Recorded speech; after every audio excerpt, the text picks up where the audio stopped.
Hey everyone, welcome back to the channel and welcome to this video. In this video, we're going to be looking at DaisyUI.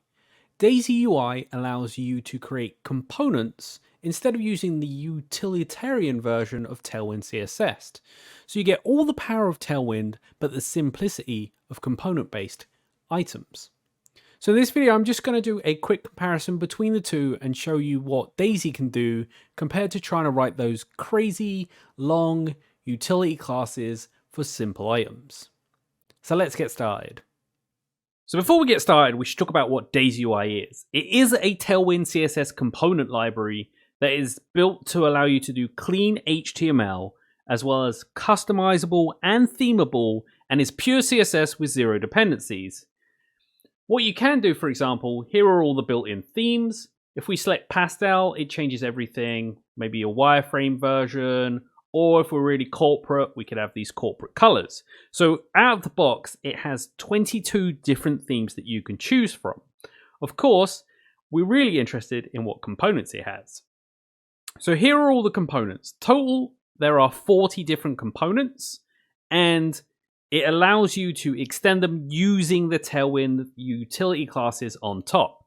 So here are the examples. We got things like text inputs, we've got toggle switches, card components, tabs, all these different kinds of buttons, avatars, group buttons, and more, all built around Tailwind. So in this video, what I'm going to do is compare two different components. First, we're going to do a button. Simple enough, but I want to show you the difference between building that out with the utility classes and then using DaisyUI to do the same thing. Then secondly, we're going to do a toggle button. They're fairly simple in nature, but when you start trying to get these to line up and everything to look nice with transitions, the utility classes get more and more. I'm also going to show you how to install DaisyUI, and then I'm going to give my thoughts at the end. So if you're ready for that, let's jump into Visual Studio Code. So here we are in a Next.js application that is using Tailwind CSS. Now bearing in mind, Tailwind can be used with anything, but I prefer to do all my demos in Next.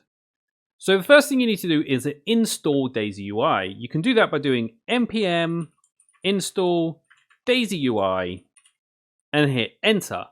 Once that's installed, we'll work on using these plugins to make everything work. Now that DaisyUI is installed, we need to do require and then DaisyUI and hit save.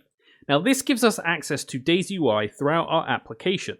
So we can use the DaisyUI component class names anywhere in our application, whether it's a button or a page, layouts, etc. We now have access to use this. So inside of our index, I've gone ahead and removed everything out of the main, and we're going to use this as our example area for DaisyUI and Tailwind CSS. So to begin with, let's look at how we can turn a tag into a button using Tailwind. Because this is not a Tailwind course, I'm actually just going to copy and paste one in, and we're going to drop this down here and hit save, and then let's format it so it doesn't look so bad. So let's talk about this. So to make this all work, we're using a half dozen different utility classes, including text and uppercases, semi-bold, colors, etc. Let me just bump this color up to maybe a 500, and it has hover as well. So you can see there's quite a lot of different utility classes needed to make this work. So if I do yarn dev and pull up the next server and open up this file, what you'll see is a button in the middle that has a hover effect, which is great. But the problem I have with this is that I don't want to have to write this many classes every time I want to create something simple like a button. Although yes, technically we could make this into a component, but you still have to write that in the first place. So underneath, I'm going to write a similar button in using DaisyUI. So here's an A with a class name, and we're going to set the class name to button and button primary. And then we'll just set this to button. And now if we hit save and let this compile, what we can see is a difference immediately on the page. So here we go, I have two different buttons that look fairly similar in nature, but have taken half as many, if not more, utility classes to make this work. Although a button's not exactly a good example, it does give you an idea of like, this is how many utility classes I needed to make this button work, but this is how many I needed for DaisyUI. So you can see immediately readability, comprehension, and speed are all things that DaisyUI lets you do. So now we have that. What about a toggle switch? They're usually pretty difficult in nature, and they usually take a long time to write. So here is a version in Tailwind CSS. I have a div that wraps a checkbox, and then has this span that does the toggling part. If we look at this on page, you can see we have a toggle button. It looks pretty okay and does what we want. It did take quite a few classes to make this work. As you can see, we have a bunch in our span. And let's just make this class name to make React happy. And quite a few in this input. So what does this look like in DaisyUI?